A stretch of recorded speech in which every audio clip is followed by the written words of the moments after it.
Hi guys! Good morning, good afternoon, good evening, and good day. This is RJYC Vlog. So, I'm back. Pag-uusapan na naman natin ang maiinit na talakayan. So, eto nga, some of the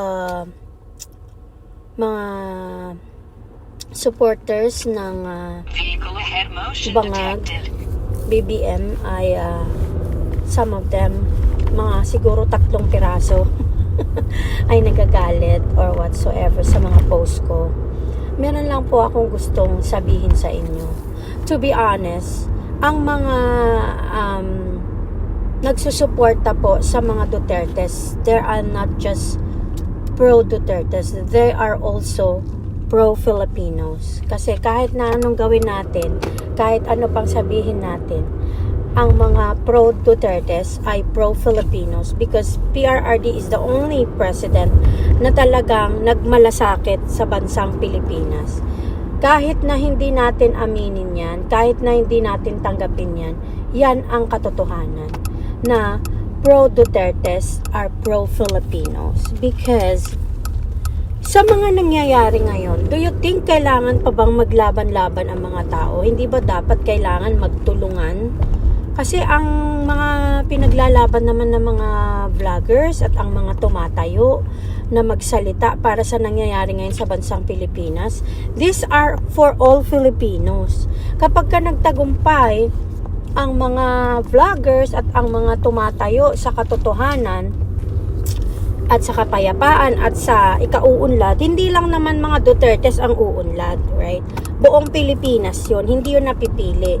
Pero ang masaklap, kapag ka bumabagsak ang Pilipinas dahil sa problema sa Bangag administration, hindi lang ang mga loyalista ang babagsak o ang mga Dutertista ang babagsak, buong Pilipinas din yun. So dapat lawakan nyo din yung mga isip nyo at huwag tayong magtanga-tangahan, magbubububuhan. Kasi kung sakaling nakakatanggap kayo ng pera sa mga pinaggagawa nyo, nababayaran kayo ng inyong mga pinuno, o merong mga nagbabayad sa inyo para gawin o sabihin yung mga ginagawa nyo at sabihin yung mga ginagawa nyo dyan sa online, you're trolling and like, you know, doing unnecessary pag-aaway-away. Dapat iniisip nyo din yun kung tama ba yung ginagawa nyo. Kasi sa mga nangyayari ngayon, hindi na natin maikakaila. Itong administrasyon ni BBM Bangag ang pinaka-worst sa lahat ng administration. Hindi yan hindi yan paninira It's a facts. Kasi ang dami niyang mga ipinangako na hindi niya nagawa. Para sa kaalaman nyo lang, ako po ay sumuporta din kay Bangag dati, kay BBM.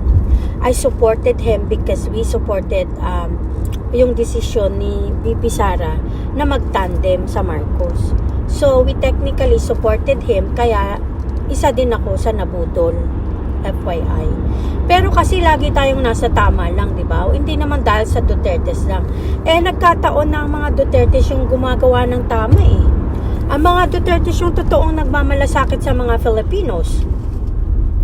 So, doon lang tayo sa tama, di ba? Kasi kahit anong gawin nyo, kahit na anong paikot-ikutin nyo, in denial kayo or whatsoever, someone is paying you or whatsoever, hindi nyo pa rin mabubura yung katotohanan na sa panahon ni PRRD, nagkaroon ng kapayapaan. Sa panahon ni PRRD, naging mas disiplinado ang mga tao. Sa panahon ni PRRD, madaming build. Marami siyang nagawa para sa bansang Pilipinas. To think na pandemic yan, pero hindi niya pinabayaan ang mga Pilipino. May mga ayuda kayong natatanggap nung pandemic. Hindi nyo mabubura yan kasi yan yung totoong nangyari. Hindi tayo pwedeng maglokohan at mag-away-away for the facts, for the truth. Hindi nyo pwedeng burahin yung mga nagawa ni PRRD. Yung 10 years na passport, yung mga IDs, national IDs, yung mga daan, yung mga build na ginawa niya. At ang pinaka-importante, yung safety ng bawat pamilya natin. Yan ang totoo talagang natatandaan ng taong bayan. At pinotektahan niya yung mga inosenteng tao at yung mga kriminal, choice nila yun eh. Choice nilang maging criminal sila. So, kung ano man yung maging consequence ng kanilang mga choices, hindi nakasalanan ni PRRD yun. Tapos, kung meron man na mga tao o mga pulis na mga kakakaliwa at hindi nila ginamit ang tamang proseso para sila ay maparusahan, hindi nakasalanan ni PRRD yun. Kasi, ang itinuturo naman ni PRRD ay kung ano lang yung nasa tama, kung ano lang yung nasa law. Like, what is in the law. Kung ano yung dapat niyang gawin, 'di ba? So, you know what? Dapat maging mapagpasalamat tayo at magtulong-tulong na lang na like puksain kung sino yung nagnanakaw at talagang nagiging salot sa bayan ngayon. Kasi kahit na anong gawin nyo, hindi nyo na mabubura yung katotohanan na ang administrasyon ni Bangag talaga ang di talaga wala sa hulog na yon. Kasi tingnan niyo naman yung mga pagnanakaw na ginagawa nila, 'di ba? Huwag naman sana tayong magbulag-bulagan, magtanga-tangan, magbubububuhan, okay? At hindi na dapat nag-aaway-away. Dapat nagtutulungan at nagkakaisa. Okay? Again, thank you so much. Bye-bye.